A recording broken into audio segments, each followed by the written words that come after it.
I'd given a keynote once, and could you move this laptop, or can I just close it up? I'd given a keynote once, and my wife was with me, and I got on the elevator. This gentleman pried the door open and said, "Oh, Grady, I've always wanted to meet your hand," shook my hand all the way up. There was another guy on the elevator, and the first guy got off. He was not with the conference. He looked me up and down and said, "Who the hell are you?" Felt good. We live in an interesting world, we architects. Thank you. Because the things we do, I've got my own dongle. Thanks. Oh, thanks.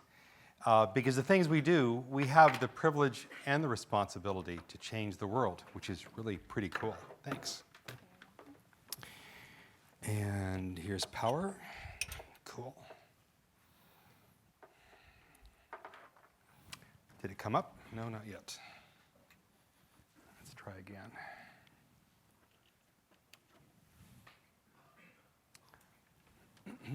It worked minutes ago. Can we all just crowd around my laptop here? And well, there we go. Huzzah. Oh, you're a Renaissance Fair fan. All right. I said huzzah, and she giggled. Okay. Every time I gain a new Twitter follower, an angel gets its wings, so please feel to join me. I run across gentlemen like that fellow in the elevator quite often, and increasingly I've been trying to frame what I do to others and also frame to folks such as you to set a foundation for what we do and why we do what we do. My wife and I are currently working on a documentary for public television, Computing the Human Experience. We've been actually working on it for several years. We're in the midst of the Hollywood shuffle. So if you have a few $6 million or so lying around, please come see us. We'd be happy to work with you on that. Or if you're an aspiring Spielberg, come see us as well. But increasingly, I've been trying to figure out how to frame what we do from the sense that the general public might understand. And let me try this out on you as well. The fundamental premise of science is that the cosmos is understandable. And we have a process, given that premise, that leads us to understanding. We look at the heavens and we try to discern why are they the way they are. And this has led us ultimately to the standard model. And we have the process of science that helps us test those ideas. In computing, we do exactly the opposite. We start from the simplest things, the notion of Turing completeness, and we try to build systems of unimagined complexity. So whereas science moves from the unknown to the known, we in computing are largely moving from the known to the unknown. And in many ways, we are constrained largely because of the laws of physics, of course, but also our own imagination. And the fact that we have seen tremendous improvements in computational resources, improvements in algorithms, improvements in our processes, has only opened the aperture for our ability to dream. And therefore, I want to talk with you today about the nature of architecting these unknown things. There are many of us that work on systems that we already know how to build, and we're building the same things over and over again. And this is a good thing, because we continue to build systems that move into the interstitial spaces of our world. There are some systems that we don't exactly know how to build, and this is where we architects play an important role, because we are the ones who attend to the forces around our systems and try to deliver an optimal system. Much like the process of science, we have a process of best practices that we hope will allow us to converge upon a reasonable solution. In fact, that's what many of us are here to talk about and share those kinds of stories. There are other classes of problems which are at the edge of our imagination, for which we hardly know how to begin to even architect those systems. And that's what I want to talk about today. Let's consider some problems of scale. How do I architect a system that connects every individual on Earth, born and not yet born, died as well, but does so in a way that preserves the dignity of each of those people, preserves their privacy, and preserves their security? This is the Facebook problem. They are struggling with such an architecture, and they're a victim of their own success because they have some of the basic infrastructure to do this, some of the basic architecture, but it doesn't necessarily attend to the social problems. It doesn't attend to the unexpected consequences of having such a system. Extrapolate this to some other domains, and that's the area of voting. If I have such a connected system, how do I architect it in a way that I can deal with reasonable kind of voting among such folks, recognizing that the civilization may not necessarily want immediate voting. There is value in hysteresis in a system, and full connectivity gives you a frictionless system, which actually may not be a good thing. So again, there are unintended consequences, consequences we can't even dream of until you build such a system. Let's look at another system of scale, the problem of the Internet of Things. We have the ability now to connect billions upon billions of devices. I always like using that Sagan phrase, billions upon billions of devices. And we have the same problem. What is the best architecture to connect these things? This is why IoT is such a vibrant discussion right now, because we don't know the right way to attend to it. We make little experiments along the way, but we don't ultimately know what the right architecture or set of architectures is. Let's move even smaller. What's going on with CRISPR algorithms excites me and frightens me, because now in effect we're hacking the very basics of life. But we have an architectural problem here. Suppose I am able to capture the DNA of every individual. How do I do so in a means that permits cross-individual studies and yet preserves the dignity and security and privacy of those individuals? We don't know how to do that yet. How do I also build algorithms? How do I build systems that allow me to manipulate the very code of life itself? We don't know quite how to do that yet in a fashion that preserves the dignity of life. Let's look at one that's near and dear to some of our hearts. How do I architect Hal? How would I actually build a kinder, gentler, not homicidal kind of Hal? And this is a very real problem. Consider the Orion mission to Mars. In low Earth orbit, even going to the moon, we can have mission control on the ground. But once you start putting people that far out, then you have speed of light issues, and so you must carry mission control in the walls of the spacecraft. If you've seen the movie The Martian, great movie, but one of the things they missed in the NASA plans as we understand them today is that NASA would like to put a series of robots on the surface of Mars before the humans arrive to actually do some of the building. So now we have actually an embodied HAL, a HAL that lives in those devices. How do you architect such a thing? This is the stuff of science fiction, but as we well know, science fiction is increasingly becoming science past for us. Already, because of the efforts of what we do, we have been able to build things that pass beyond our deepest thinking. Let's explore this problem a little bit more to see if we can understand some of the guiding principles that might lead us to architecting systems that are unknown to us. And we'll start here by looking at a domain for which I am not an expert in, and that's art. Heck, I can barely read my own handwriting once I've written it down, and I'm terrible at art. But let's look a little bit through the history of art to understand the processes that led to creating things as we see today and see if there are some things we can discern from them. Perhaps the first art that we see was back in around 31,000 BCE. We find these in the caves of, where did this come from? The caves of France. And it was an amazing artist. We still have questions as to why and how he or she did this. But we begin to see some realism, even given the basic materials that existed at that time. Move ourselves forward to around 11,000 BCE, and we see improvements in pigments.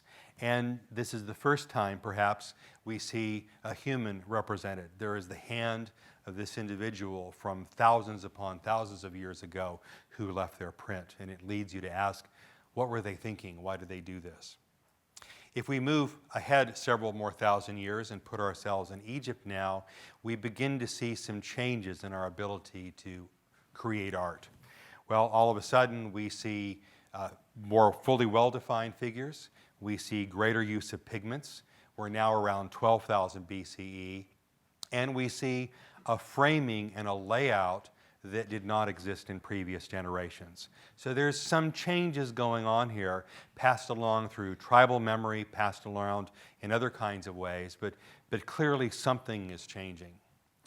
Move ourselves forward again, and this is in the time of Greece, and we see ourselves, this is around 500 BCE, and again we see some changes. Now we're starting to see faces, and those faces have a reasonable definition on them, which indicates that the artists are now seeing in ways they could not see before, and they're evolving their materials in ways that give them finer degrees of expression. Move ourselves to Rome in the time of Pompeii, and here we are around 80 AD. And notice some changes here. All of a sudden we see a beginning of a three-dimensionality. There is, again, a movement forward in the ability of art itself to render things very, very realistically. We have, new mediums, new kinds of pigments and the like. And yet still, most of this art is not portable. Most of the art still exists on walls because we haven't quite mastered the ability to, nor are there the economics, to take these kinds of things and move them around. We see the beginnings of that economic influence as we move to China around 800 or so AD, because now we start seeing the generation of smaller frame things that can be moved from place to place. And notice the beginnings of three-dimensionality. There is the start of an idea of perspective. So again, the human eye, the artist has evolved through tribal memory, through experience over the centuries to be able to see things and express things in ways they could not have done so before.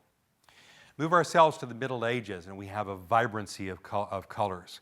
And again, economics plays a role here, because all of a sudden we now have the patrons who can actually afford to commission the creation of such works of art. And that changes the economics of art production itself, because now we can have artists whose livelihood can focus upon building better and better art, and the investments and the infrastructure for creating the pigments themselves to do so. But we don't quite have the realistic rendering as we see today. Moves ourselves to the beginning of the Renaissance. Here we are in the 1400s, and this is from the Book of Hours, tremendous folio. And you begin to see perspective come into play, because now all of a sudden, as we are on the cusp of the Renaissance, science is beginning to play a role. And the work of Dürer and others gave us an understanding of some of the underlying scientific principles that lead to an expression of perspective. So here we have, for the first time, well, actually, let's replay this. We saw the individual artists, we saw the forces of economics, and now we see the forces of science that begin to play a role upon the process itself.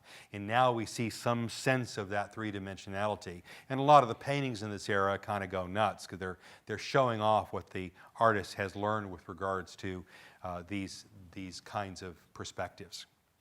We then saw a shift as you moved about 100 years later. This is a Rembrandt, in which there was a greater focus upon realism in the human body itself. And why the shift again? Well, again, the economics were such that we found individuals who were commissioning such works. They were the selfies before we had iPhones, in a way. And indeed, go to the museums in Florence, and you'll see halls upon halls of these kinds of things. They were really indeed the selfies of that time. But artists were primarily, well, not primarily, but there were a lot of artists focused upon what do we do to use our pigments, use our resources to build hyper-realistic images. And so there were grave studies with regards to how light impacted the face and the like, and the bone structures and the like. Da Vinci, of course, looked down at the muscular level. So we saw an expression that was deeper than the art itself. Move ourselves even further, and now we're in the 1800s, and we see that we have largely mastered the ability to do those kinds of realistic human faces, and now our expression explodes. We can dream about things and create them in ways we could never have imagined before. Impressionism, Surrealism, Cubism, all these things exploded once the basics, fundamentals of art had been grasped. In fact, it was not just the things we could see in the world, but the things we could imagine, such as Picasso's Sitting Woman. move ourselves to present time. This is not a photograph. This is actually a pen and ink rendering, hyper-realistic rendering. And it requires tremendous skill of the artist who understands the limits of the properties of the materials he or she has, and truly the science and the physics of what goes on in rendering such things. The detail that's here in this particular art showing the water and the skin is just absolutely unbelievable. I deceived you, however. I lied along the way, because there's a bit of art that I showed you that was not art. It's this one. It's not a Rembrandt. This one was computer generated. And it looks like a Rembrandt, but there are some researchers at Microsoft who studied the works of the greats and built some algorithms to actually reproduce in the style of previous artists. And there was never a human that touched this. Harold, forget his last name, Harold Cohen, that's his name. The gentleman who invented Aaron, he passed away just a few days ago. Go to the Computer History Museum if you have a chance. But he is one of the first people that took a look at the algorithms and the architecture of systems that could generate art. And he built systems, the system called Aaron, that did learn some of the basic rules of art. And most of them were kind of abstract. His later ones looked pretty realistic. And now we've gotten to the point where we know how to build systems that can generate art that previously only the masters could do. My gosh, if we had this system back in the Renaissance period and I showed these to people, we would be burned at the stake. It would look like utter magic. But what we learned in the process is that we could not have architected something like this a few decades ago. But our field has progressed to the point where we know the science, we know the basic architectural decisions necessary, we know the way to structure such a system that we can build this. In fact, we have done so in art, we have done so in music. There's a great classical musician by the name of Emily Howell, who happens to be a program that does classical music as well. And there are a number of efforts like this where we see computational art going on, where people have dug into what we knew as possible as humans and have been able to create them.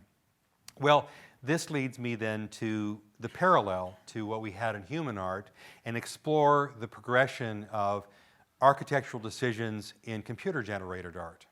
And we can begin back in our two-dimensional art, our pixel art, that was predominant in our games. And, you know, there was simple rendering. It reminds me an awful lot of what we were able to do in the Middle Ages. There was not much sense of three-dimension, not much sense of perspective. We had, you know, very limited materials at our disposal. But then there was a shift. Folks such as Blinn and others noted the ability to build wireframes against which we could skin some things, and therefore the beginnings of 3D CGI came about. It's interesting to note that Blinn was working at the time in, I think, the Jet Propulsion Laboratory, and many of the algorithms he later evolved came because of the work he was doing with the Voyager. The next algorithmic breakthrough had to deal with textures and the ability to take 2D maps and project them on 3D things, giving us instances like this. And there was tremendous exploration around the time.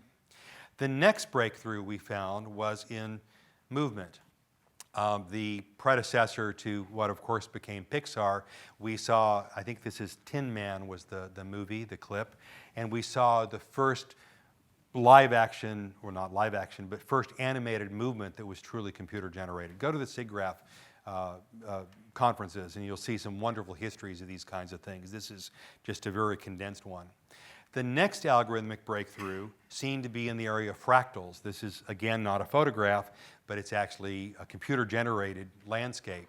And there was the realization that the mathematics of fractals could lead us to some very realistic renderings of what we saw in the world, because the world, by and large, looks fractal when you look at it from certain perspectives. Now, that dealt with the earthy kinds of things. The next breakthrough happened to be in the area of water. The good folks at Digital Domain pioneered a lot of these things when they were building for John Cameron the movie Titanic. This is a shot for it. You look at it now, and back in its time it was revolutionary. You look at it today, and you could say, well, that looks kind of fake, and it does. But look at some of the current movies and they're utterly indistinguishable from reality. But again, we had the connection of science and the arts come together that led us to the right architectural decisions that we could dream about, and now we could actually build them. The next level was building creatures, and we built creatures and built algorithms to do so because this avoided the problem of the uncanny valley. Trying to do it for humans, we as humans have looked at other humans for hundreds of thousands, if not millions of years, and there are some things baked into our neural networks that give us hints that we are not easily deceived. So we saw the algorithmic breakthroughs in this space dealing with non-human characters because I've never seen a golem except in my dreams, and so that looks pretty much like a golem to me, sure, and so our algorithms were good enough for us. The next algorithmic breakthrough had to deal with not individuals, but bunches of these. In fact, if you see any TV commercial or you see any movie that has lots of people, most likely it's using the algorithms from Massive, a concern out of New Zealand, that has architected systems that allow you to have many, many kinds of agents. In fact, look back in their archives and you'll see that they pioneered some of this for The Lord of the Rings, and some of their early outtakes in one of the big ogre battles, you'll see that they actually had some blunders because you built these agents, they had their own ability to do things, and some of those agents did stupid things, like they started fighting other ogres or they'd run in the other direction. And we got better and better. Development is an incremental iterative process. The next level of algorithmic breakthrough was in the area of hair and fur. And what you saw in some of the Pixar movies, Monsters, Inc. in particular, began to pioneer this kind of stuff. Back in the time, you saw people saying, wow, we had 10,000 bits of fur on this character. Well, take a look now at Jungle Book, and it's just off-scale amazing because we not only have the algorithms, we have the computational resources to build hyper-realistic things. It's interesting to note that there is a human in it, and everything else is computer-generated very realistically. The next level was that of clothing. Now, this is a topic you should just let go, but sorry.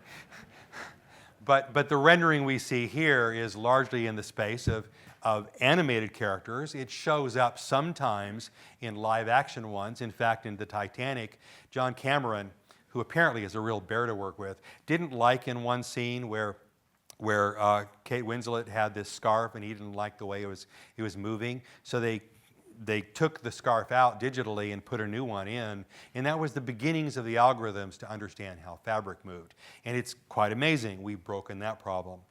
The next big breakthrough, which we're really on the cusp of, is that of rendering the human face in hyper-realistic ways. We know how to do this statically. We don't really know how to do it well when the faces move themselves. But it's interesting to see again how our art has combined with the science, because this has led to an understanding of reflection at the subcutaneous level. You see people working on algorithms that look at how light reflects itself when it goes below the skin, deals with the musculatures. We're back in Leonardo's time, but in a way that is computationally intensive. Where is this leading us? Well, much like the Facebook problem, much like the Internet of Things problem, we're now into a place where what we can dream has unexpected consequences to the whole industry. We no longer need actors. What happens if I digitize a Schwarzenegger and never need to have him show up on stage again? And so all of a sudden, it changes the level of expressiveness. What happens if I take these 3D renderings and put them fully in virtual reality? It changes the movie-making business itself. So let's recap again. We've looked at how art has progressed, moving from the known to the unknown. We've done the same thing from the computer-generated things. Let's go back firmly into the world that we all live in, which is the area of architecting. One of the things I conclude from this is that at any level, finding a solution to any complex problem is an iterative and incremental problem. And there are periods of punctuated equilibrium. This is a phrase that we see show up in evolution itself. And it's also a phrase that Herbert Simon used in his classic book, The Sciences of the Artificial. Go read it. It's a light read. It won't take you long at all, but it's full of wisdom.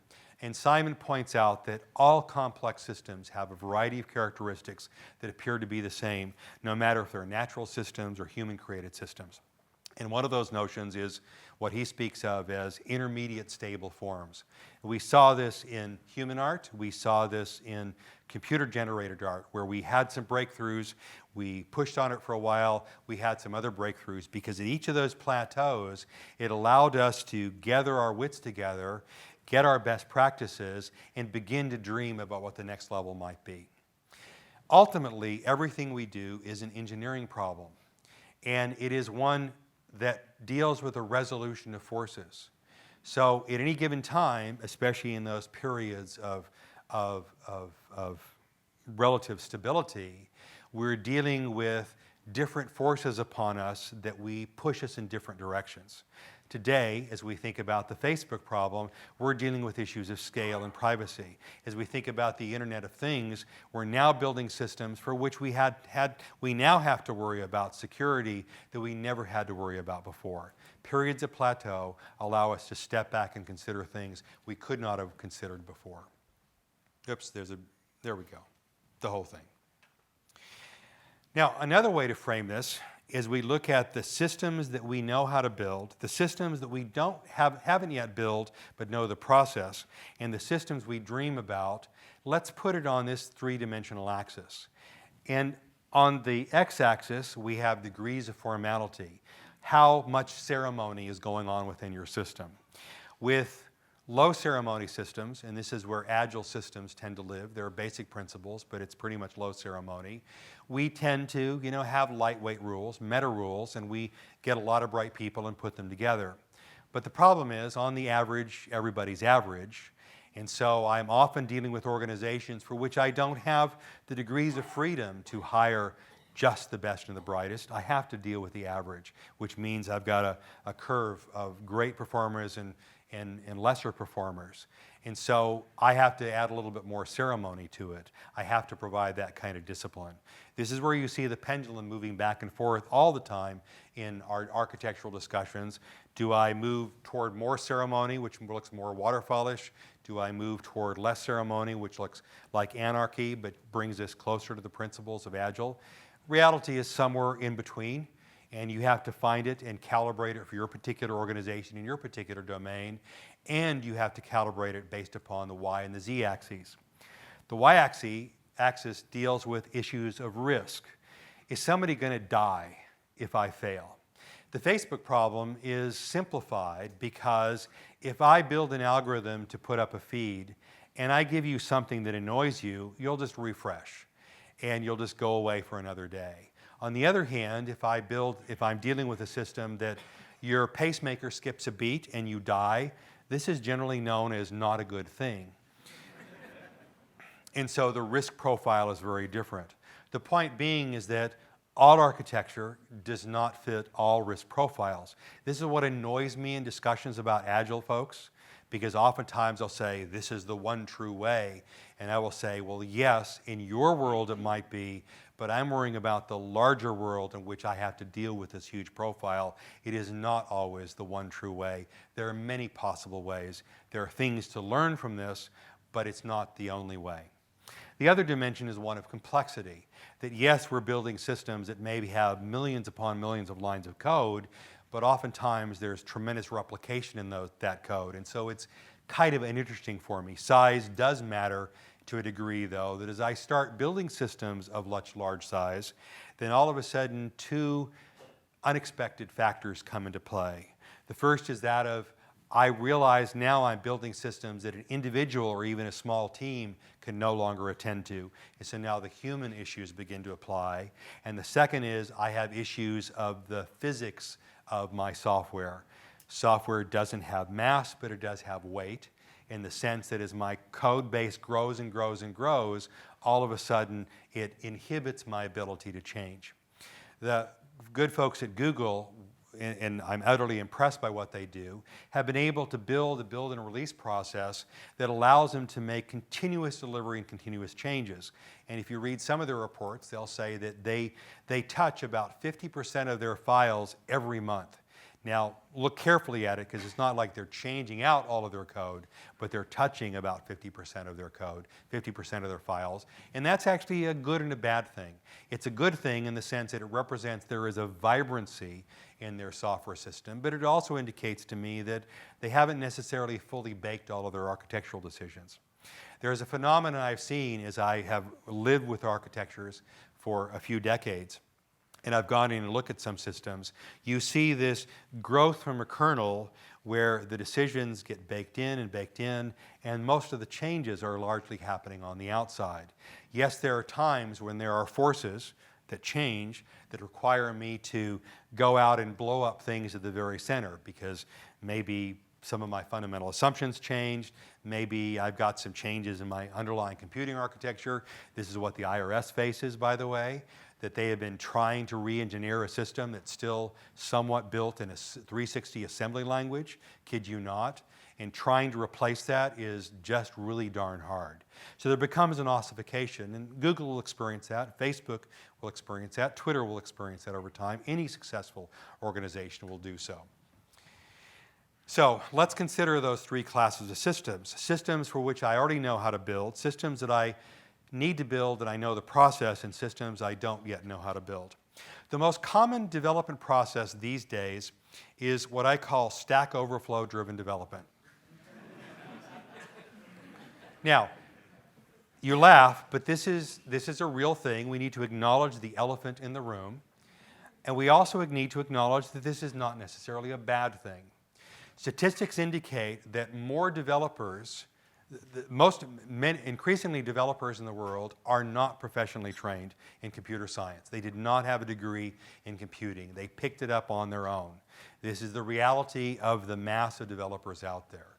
And that's an okay thing, because you see biologists, chemists, physicists, sociologists, people working in business who are out there programming their own kind of stuff. And they need this. This is not necessarily a bad way to build disposable systems. So I celebrate going to Stack Overflow and development by Google. That's an okay thing, because we can still build those systems that we have built before, the foundations you all have laid, and we've provided the way to build them, and let others, benefit from that.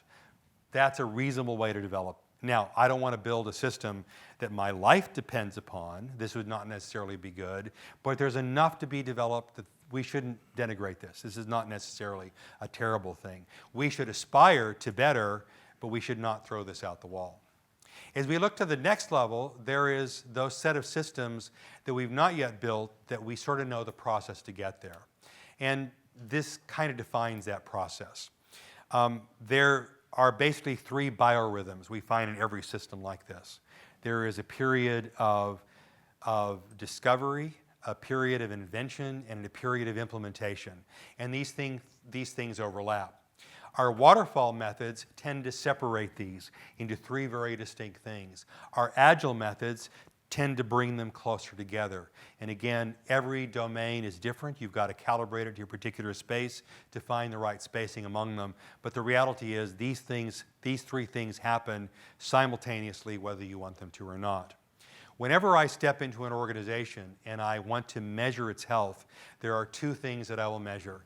The first is, like you see on the next to the bottom bit, is do they have a build and release process that offers continuous integration and release? And by continuous, the numbers may vary. You may deliver every day. You may deliver a few times a week. Your numbers vary depending upon your domain. That's okay.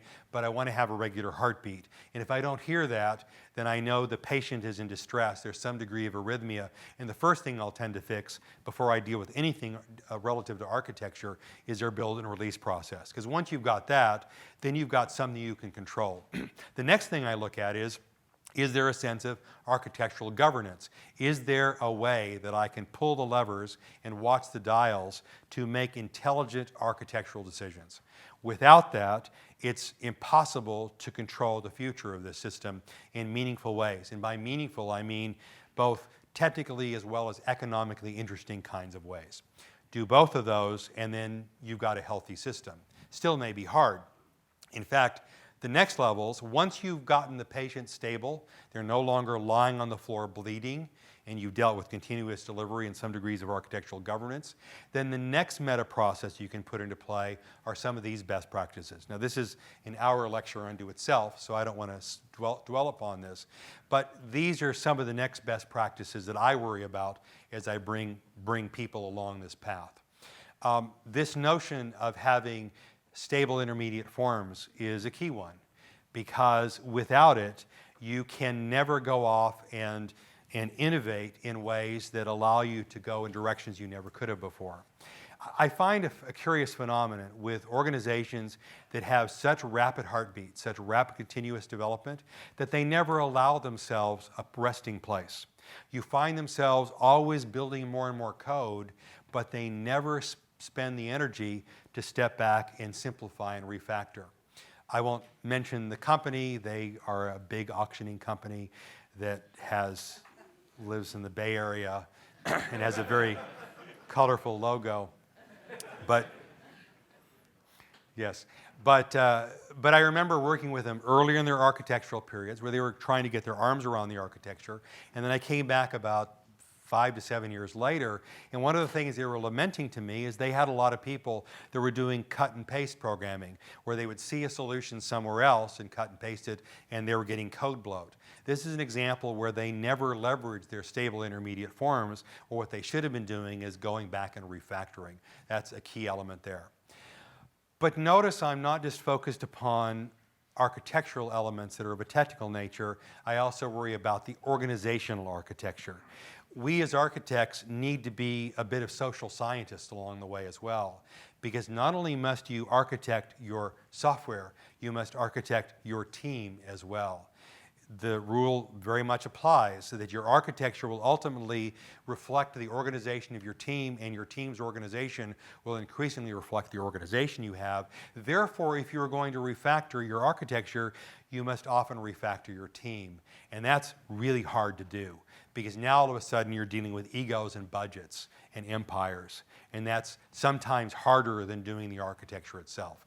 This is why organizations sometimes fail, because they have gotten themselves in a place where the organization relies upon a particular structure. You have to blow up the organization to be successful. You have to destroy the village to save it, in a way. This leads me to a great premise that is easy to say but difficult to understand. The code is the truth, but it is not the whole truth. And so many times I enter into arguments where people are saying, well, hey, I don't need no stinking architecture because it's there in my code. And so my next reaction is, well, then say, show me. And generally they'll wave their hands, because the reality is there is a loss of information from architecture to code itself. It's certainly there in the code, but it is dispersed in a way that you can't see it. This becomes the problem as I start building larger and larger systems, wherein the tribal memory is lost. The people who originally built that system are no longer there. Linux has the great benefit of having one very powerful personality, Linus, who has preserved those architectural decisions. It'll be interesting to see what happens to Linux after Linus moves on. I don't know if those architectural decisions will be preserved. I'm facing this right now with Watson. There was a very strong architectural sense for Watson when we did the Jeopardy challenge.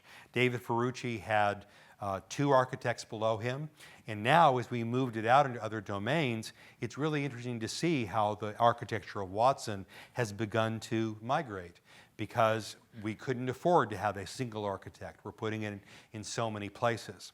So the architecture is still there, it's in the code sort of, but it's at a different level altogether. That's why I say that when I define architecture, I put it this way. And for those of you who know my work, this is not new to you, but it's a nice pithy statement, and I think it captures the essence of what architecture is. All architecture is design, but not all design is architecture. And I define an architecture simply by the significant design decisions that shape that system, and I measure significant by economic cost. So if it doesn't cost me much to change, then it's not architecture, that's design, it's something different. But notice also that those decision points change over time, that what today may not be economically interesting may later on. And so the essence of the architecture changes as the architecture moves into the world. This is why I'm a great fan of both the UML and the ISO standard for documenting systems architecture, software architecture. Although I have a spin on it. This is straight from the ISO standard, but the spin I put is this one, because I'm a great believer in Khrushchev's 4+1 model view, and this stuff I use all the time. I've been using it with Watson, I've been using it for all the systems that I tend to architect, which say that yes, we need views, and the views I care about are those 4 plus 1, the use case view. The process view I tend to get to later. It depends upon the systems I deal with. But by and large, I worry about the key abstractions, the key decomposition, and the way I deploy it into the world, and I throw use cases against it. And furthermore, I look at each of those views from the perspective of the key abstractions and the patterns that animate that system. For me, that's enough. Everything is details, and it's proven to be successful in the stuff I've dealt with. Well, let's start moving now to how would I architect some of those systems I described earlier. Are these enough to help guide me into the unknown? Well, it leads me to ask the question, why do I architect? We do it for a number of reasons. And even as I move into the unknown, there will be people who say, I don't need to focus upon architecture because I just want to go try things. Well, that's fine for a little bit. But ultimately, as you move into the great unknown, as you set sail to distant shores, you want to put yourself on a boat that's going to carry you for a while. And even in architecting the unknown, I need a set of principles that guide me in that particular journey. If anything, architecture gives me a way to communicate decisions to others. I have the great privilege of being able to work in a place where the sun never sets on what I do. I live in Maui, by the way. So that wasn't on your map. There should have been a little dot there in the middle of the Pacific. But it's pretty amazing because I'm able to do what I do because I'm on the phone constantly. I have daily stand-ups with some of the teams I'm working with, and we use the language of architecture. We talk about the various abstractions and patterns that we apply, and we throw use cases at it, and it works even from a distance. So it provides a vehicle whereby I can communicate even from a distance, even not being face-to-face. It also gives me a way that I can reason about the system in ways that transcend the code itself. As Jim Copleen wonderfully puts in his book, Organizational Patterns for Agile Development, architecture proceeds in two ways. It works both with a process unto itself, and it works in the process of implementation, and these two interplay with one another. So you see the reasoning process happen from a pure architectural perspective. You write some code, you look at the architecture again, you come back to it, and these two work in a very, very tight fashion, and it really, really does work. The last thing that's important to me as I think about moving into the unknown, it gives me a sense of intentionality. Many architectures are accidental. The ones that endure are intentional. They're the ones for which we have been reasoned about why we made particular design decisions. We can defend those, not just because of the code itself, but also the execution, but also all the economic things around it. We can really say, this is why we did it, and we can defend it. And by focusing upon architecture, it allows me to put that stake in the ground. How then do we architect? Again, all the Agile stuff you see, all the process stuff you see, for me it boils down to this one slide. Everything else is details. We worry about crisp abstractions, having a clear separation of concerns, a balanced distribution of responsibilities and simplicities. In my experience, everything else is details. And we do so by having an incremental and iterative process.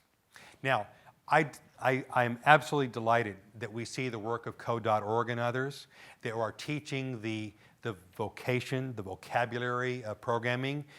But if you all are involved in that, I want to nudge you very gently in a direction to say coding's okay, but I also want you to help teach the ideas of computational thinking. I think that's more important than just coding itself. And for me, this is some of the essence of computational thinking. It means to think in the sense of abstractions, not just algorithms. Teach that, and you'll go a long way in teaching in the next generation how to build systems. So that's philosophically how I deal with architecture. How do I do it? I start with use cases. and then I shape my main design decisions, and then I will reason about those design decisions by looking at those 4+1 model views. I'll evolve those abstractions by building things, and I apply it again. So if you visit any of my stand-ups, you'll see that on literally a daily basis, we're looking at those design decisions, revisiting them. Are they right? Are they wrong? Do we need to change them? Do we need to change the abstractions? Let's look at the code you wrote last night, and how does it work? Did it satisfy our tests? And then let's throw some new use cases at it. That's how I progress. Ultimately, this becomes a hill climbing problem. And this is how I often frame Agile development. Because Agile development in particular says, I'm going to choose to be on this hill, and I'm going to do things incrementally that move me up that hill. Now, Kent Beck and I have had some wonderfully vibrant discussions in this space where we're talking about the notion of architecture, because in Kent's mind, this is some of his early thinking, architecture was irrelevant. I think he and others have come around to realize there is a place for architecture. It'd be fun to have Kent and maybe Martin Fowler and I come up on stage sometime to one of these and duke it out, and we'll have another discussion having had a chance to live with our respective ideas for some time. But I think that what I realized about Kent's perspective and even Martin's perspective is they do architect, but they are so experienced as architects, they don't have to make it manifest. They know what hill to go after from the very beginning. And that is indeed the role of the experienced architect. We know the processes to climb a hill, but we also know what mountains to go after. And you can never decide which mountain to go after until you've had that kind of experience. And so Agile's great, but experience also helps. Philippe gave me this model some years ago that gave me an idea of how to characterize classical systems versus unprecedented systems. We build classical systems largely through thievery, and this is why the development process I mentioned earlier, Stackoverflow, works so well, because we can steal what was worked before. But as you move to unprecedented systems, we must rely upon our experience and our intuition to guide us along the way. So how do I engineer an unprecedented system? Start with the hardest bit.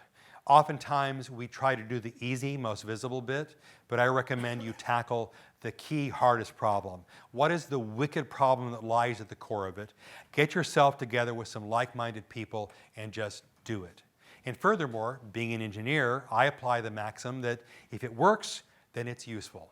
I don't care about the theory, but as long as I build something that's interesting and works, then that's okay. And from there, that gives me the first foothold against which I can apply those ideas I mentioned earlier. Every wicked problem has some irreducible kernel. And that's where you you throw your best people at it. That's why you saw in human art, that's why you saw in CGI, we saw these periods of plateaus, the stable points, because then and only then could we step back and reason and talk about and throw some people at those irreducible problems. Your most serious mistakes are made in the first day, which is why you want to tackle those hard problems first on. And furthermore, steel yourself the reality that you're never going to build a perfect system. There is no such thing. All you can do is build a system that is good enough. We know that unprecedented systems will succeed based upon these kinds of principles. I'll let you read these. We'll provide the slides for it later on, but there's much wisdom in what Parnas and others have told us here. Drive towards simplicity. It is so easy to build things that add feature upon feature, but strive towards simplicity. And if you don't do that, then your architecture will get out of control. Try to build something that is also flexible, that works in ways beyond what you expect to use it, but in ways that facilitate what others might do upon it. And there's great tension in this, because especially in the Agile world, we talk about building the simplest thing possible, and that's reasonable. But don't just build the simplest thing possible for your needs. Build the simplest thing possible that makes others able to use your system as well.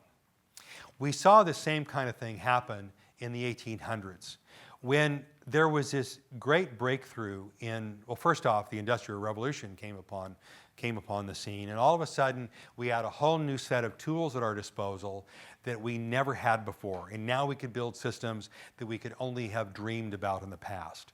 So we were using materials in ways that we hadn't quite figured out how to use. So in the 1800s, you would see story upon story of boiler explosions because we threw materials at it in ways that exceeded our ability to engineer them. We saw it with boilers, we saw it with bridges as well. And there was great crises as we started seeing people build iron spans beyond the ability to really engineer them. Science matters. And so as we start moving further and further out, that's why we have to deal with both our intuition and the science itself. So how do I architect the unknown? These are my basic meta principles. Allow yourself to fail. You will fail. Evolution has shown us that we can build systems of profound complexity that do interesting things. And I celebrate what Google has done with their DeepMind work and AlphaGo. But today I also know that the most efficient and proven way to build a neural network requires the activity of 2 unskilled developers, a waiting period of 9 months, and crowdsourced education that takes several years. That's the process we know how to build neural networks today. But we also know that nature works in some curious ways. Evolution has shown us one way, but there are other ways to build complex systems as well. Allow yourself to fail. Fail early, fail often, fail safely, but also fill your tool bag. I'm able to do what I do because I've had the ability to work with hundreds of systems, and I've immersed myself in the study of architectures beyond my comfort zone. So when I go into a situation, I can say, oh, I see you're building this 9th generation of yet another version of Tinder, which is interesting, and you may get VC for it. But have you looked at the architecture over here that may apply? Get out of your comfort zone and look into places you may be inspired elsewhere, especially biological systems. Indeed, convolutional neural networks are largely inspired because of how the brain itself is structured. Evolution has proven to it that there are structures that we know have worked over millions of years, and we know how to build. Nature has known how to build it. Go study it. Go out of your comfort zone. This is my current project. I talked about architecting the unknown. Last year I decided I'd like to attack this problem. How would I build a HAL? That's what I'm trying to do right now. And it actually took me an afternoon to sketch out the architecture, but it took me 61 years to know how to do it. Can we get there? I don't know. I'm trying to fail early and fail big now, but I think I know the architectural decisions that will lead me there, or at least will lead me to a system that gets me awfully close to it.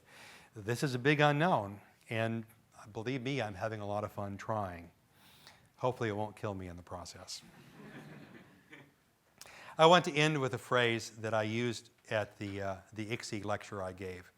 And I'll say this to you in a minute because I'm really delighted to be among you. You are the professionals working in the space of architecture who are moving the industry forward. You are moving us forward in a way that is near and dear to my heart. Architecture is important. It's a proven concept. You're making a difference. And so let me offer it to you poetically this way. Software is the hidden writing that whispers the stories of possibility to our hardware. Seriously. It is invisible, and yet we use our hardware as the loom upon which our software executes. Now here's the kicker. You are the storytellers. You are the ones who write the stories, who tell the narratives, who guide the other storytellers and story makers into that unknown. How cool that is. What a great place to be. You are the Spielbergs of our software world. Go out and tell some great stories because it's your privilege and your responsibility. Thanks very much.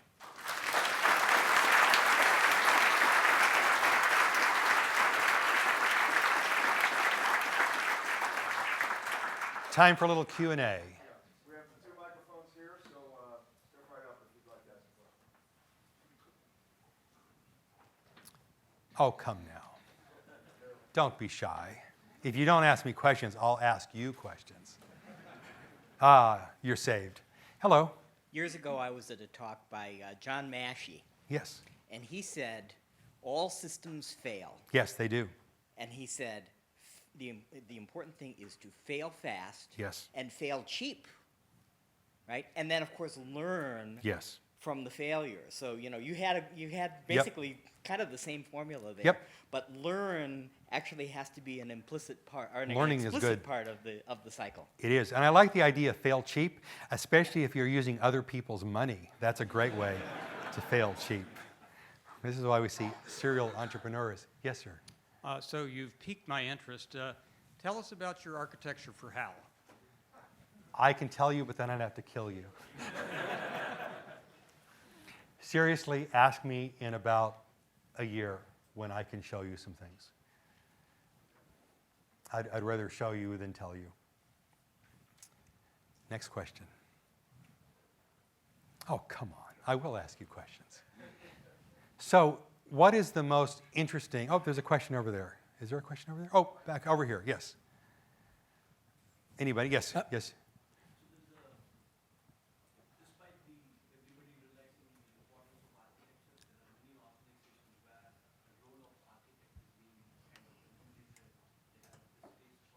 Yes.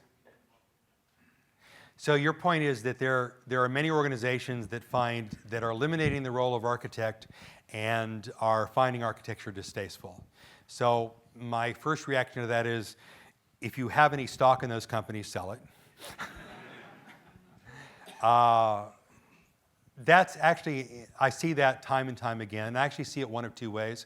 I see organizations that diminish the role of the architect, but then I also see organizations that elevate the role of the architect to the point where the architect is no longer an architect.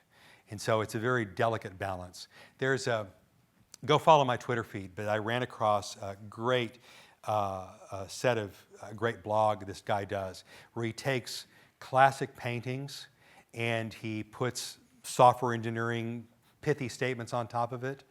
And there's this one diagram he showed of a French king was all decked out, and he labeled it, the enterprise architect. It was so cool. And that's what happens in some cases. So what do you do in those circumstances? Because believe me, I faced it. And the answer is that, well, you do one of two things. You work inside to make a difference. You make the case to your upper management as to why architecture is important. And you do what you can. And if you're unsuccessful, then you go find another organization. Because frankly, they will lose control and fail over time. I had the opportunity, anybody here from General Motors? I will go ahead and insult them, why not?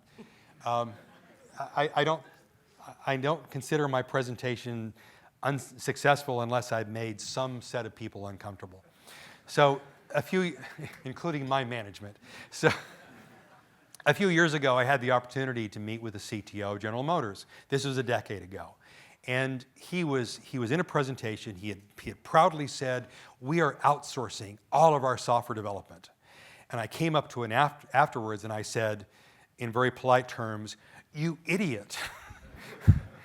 Because don't you understand that over time, the ultimate value of cars is going to be in the software itself. And by outsourcing it, you have outsourced innovation, and you're going to fail. And we see this today now. Kodak is a good example. I had a chance to meet the development staff at Kodak about 20 years ago, and it suddenly hit me in the middle of it to say, you guys are the future of Kodak, because the future is digital. And of course, we know what happened to Kodak.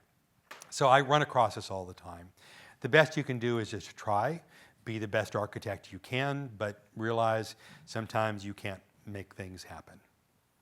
Yes. Oh, over here, and then you're next. Yes. I too am kind of inspired by your work with HAL. Yes. Because 2001 was that movie.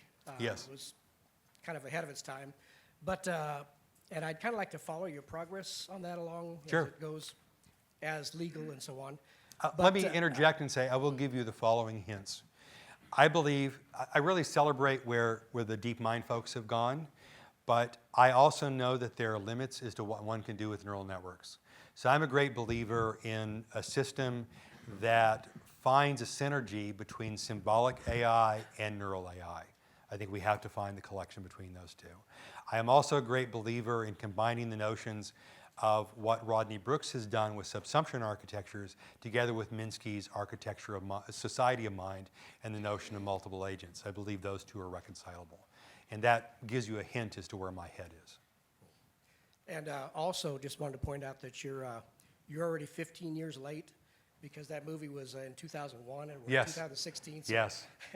Yeah, we're well, looking for our recovery plan. I didn't have enough computational power back then to do what I needed to do. Over here, we got a lineup. And I think they want you to go to the microphone so we can hear you all. Yes.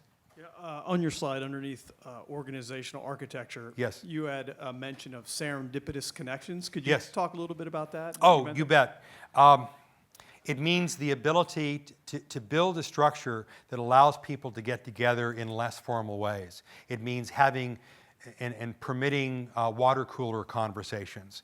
That's why you see in the Googles and Facebooks of the world these crazy little places where people can get together and just talk about things. There's great value in that kind of organizational structure because many things will often happen when people are outside of their job just talking.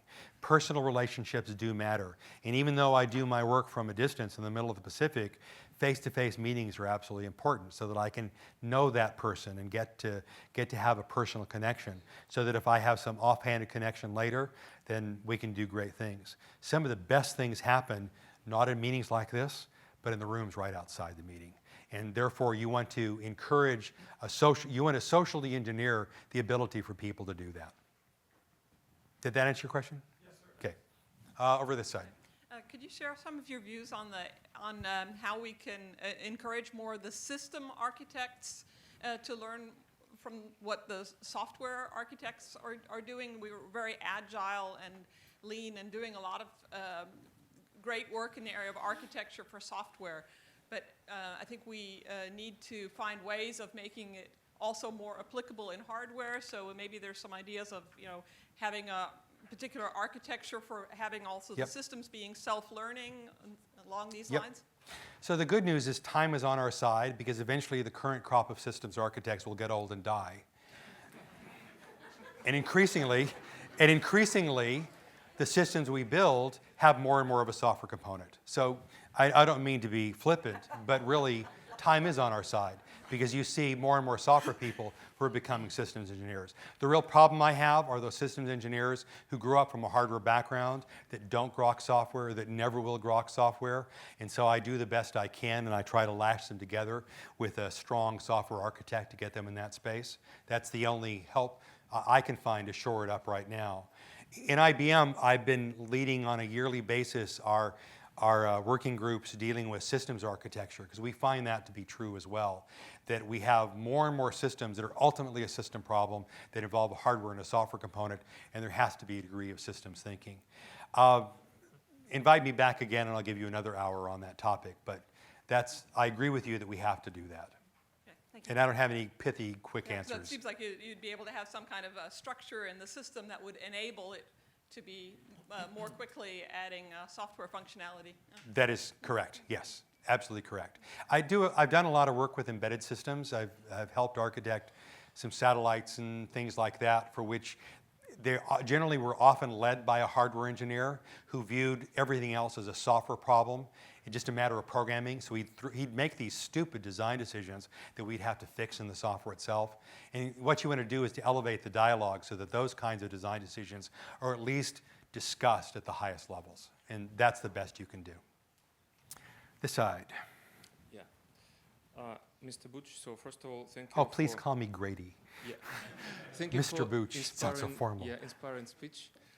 Actually, I was graduated from college like 20 years ago, and my teacher in college Yes. was teaching us using your one of the famous books about object-oriented design. Oh, wow. Yeah, And years of therapy have helped you since then. So the question is, can you please say something good to her? Her name is Galina, and we're pretty appreciative to her for this teaching because we're still in IT. You bet. So she'll be just pretty glad to get a word from you. Galina, thank you for Thank you so much. Thank you so much. And furthermore, look at what wonderful students you have created. Thanks. You bet. Let's get a selfie later on. We'll send to her, okay? Come up right now while others are talking. Come up, we'll do a picture. We'll take the question over here. Okay. Here, turn around so we get the whole crowd. So we'll do it this way. Yeah, yeah.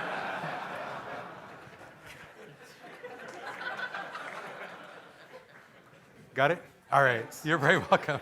You're welcome.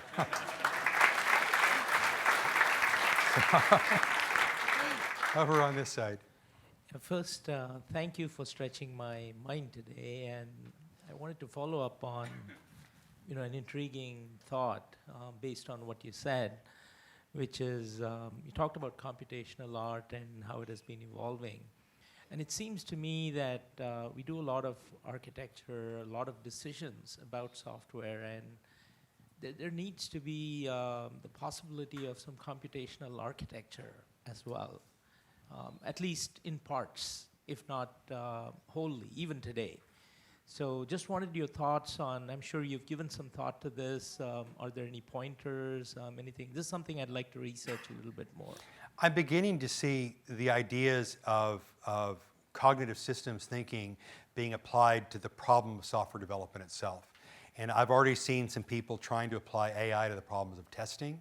I've seen people explore the notion of architectural assistance. You sort of load them up with various patterns and help you pattern match along the way. So I think there's opportunity and promise there. The lecture I gave at ICSE in Florence of last year was focused upon an aspect of that, which is looking at what software development life cycles do we need, because today we understand what tools and processes we need for a large set of systems, but we're moving into a generation of systems that are radically different because now we're building systems that we teach and that learn, and that changes the life cycle. And so I think this is an area where not only is there opportunity for such tooling, but a necessity for such tooling, because now I'm dealing with systems that are way beyond my domain. We talk about things like HAL, and this is no joke, we're going to need people like Dr. Susan Calvin, who are in effect robot psychologists, software psychologists, who help us deal with systems that learn. Why were you taught that? Why did you say this thing, kind of thing? This is one of the limitations of neural networks, in that you can't ask AlphaGo, why did you choose this decision? And that's why symbolic systems play a role for me as well, because you can ask a symbolic system, why did you make that decision? I will be around for office hours. Yes, so that's right. Thank you. Thanks for very having me. much. I want to present Grady with Oh, this certificate. thank you. Small Woohoo. token of our thanks. Thank you very much. That was Thank you. terrific. Thanks.